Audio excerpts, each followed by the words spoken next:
कैसे अमेरिकी सेना की शान कहे जाने वाला और एक F-16 शूट डाउन कर दिया गया और क्यों भारत सरकार जश्न मना रही है और क्यों पाकिस्तान रो रहा है, जानेंगे सब आज की इस एक वीडियो में। बस वीडियो पूरी जरूर देखें। और हाँ, अभी तक आपने चैनल को सब्सक्राइब नहीं किया तो जल्दी से सब्सक्राइब भी कर दीजिए ताकि डिप्लोमेटिक और डिफेंस वर्ल्ड की ताज़ा खबरें आप तक पहुंचती रहे। तो चलिए वीडियो की शुरुआत करते हैं। तो सबसे पहले बात करते हैं अमेरिकी लड़ाकू विमान F-16 की, जो एक बार फिर रूसी मिसाइलों का शिकार हुआ है। अमेरिकी न्यूज एजेंसी न्यूयॉर्क टाइम्स की रिपोर्ट के मुताबिक रूस ने यूक्रेन को बहुत बड़ा झटका दिया है। यूक्रेनी एयरफोर्स ने भी पुष्टि कर दी है कि रूस ने अमेरिकी F-16 फाइटर जेट को मार गिराया। F-16 का युद्ध के मैदान में धराशायी होने की घटना ने न सिर्फ यूक्रेनी वायुसेना की रणनीति को झटका दिया है, बल्कि अमेरिका की सैन्य डिप्लोमेसी और रूस की एयर डिफेंस क्षमता को लेकर नई बहस छेड़ दी है।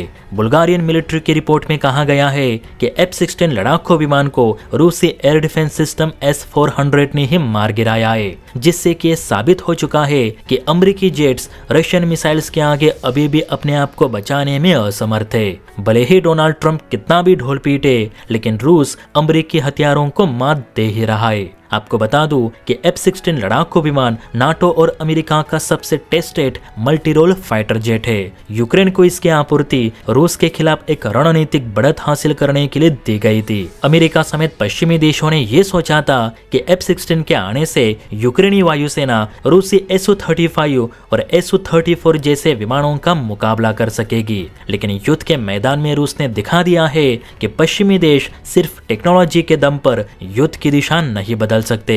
रूस ने साबित किया है कि युद्ध के मैदान में हकीकत इस बात पर निर्भर करती है कि किसी देश की रणनीति, इलेक्ट्रॉनिक वॉरफेयर और मिशन का प्लान कितना शानदार है। वैसे तीसरा F-16 जेट है जिसे रूस ने मार गिराया। अमेरिका ने यूक्रेन को 10 F-16 जेट्स मुहैया किए थे, जिसमें से 3 F-16 तो यूक्रेन गवा चुका है, जो कि अमेरिका के लिए बड़ी शर्म की बात है। खैर, दूसरी खबर की बात करें तो वो IMF की ओर से है, जिसने भारत के प्रस्तावित मुद्दे पर अब जाकर कोई ठोस कदम उठाया। दरअसल आपको याद होगा कि ऑपरेशन सिंदूर के बाद पाकिस्तान की हालत इतनी खराब हो गई थी कि उसे अपने देश को बचाने के लिए इंटरनेशनल मॉनेटरी फंड यानी IMF के आगे हाथ फैलाने पड़े थे, क्योंकि भारत ने नुकसान ही उतना कर दिया था। पाकिस्तान की दलीलें सुनकर IMF ने लोन तो मंजूर कर दिया, लेकिन भारत ने उस पर आपत्ति जताई थी। भारत ने कहा था कि IMF इतनी सहजता से पाकिस्तान को लोन ना दे, क्योंकि पाकिस्तान आपके मिले पैसों से बर्बाद हुए टेरर लॉन्च पैड्स को खड़ा करने की कोशिश करेगा। आपके ये पैसे पाकिस्तान की अर्थव्यवस्था में लगने के बजाय वहां के भ्रष्ट नेता और सेना के अधिकारियों के जेबों में ही चले जाएंगे। इसीलिए बिना कोई शर्त रखे ये पैसे पाकिस्तान को ना दिए जाए। हालांकि शुरू में IMF ने भारत की बातों को नजरअंदाज किया, लेकिन जब ये खबर सामने आई कि पाकिस्तान वर्ल्ड बैंक से मिले पैसों से POK में नए लॉन्च पैड्स का निर्माण कर रहा है, तो IMF ने पाकिस्तान को फटकार लगाते हुए नया लोन देने पर शर्त रख दी। अब शर्त ये है कि पाकिस्तान को अपने सेंट्रल बैंक बोर्ड से फाइनेंस सेक्रेटरी को तुरंत हटाना पड़ेगा, क्योंकि पिछले बार वो भ्रष्टाचार के आरोप में पकड़े गए थे।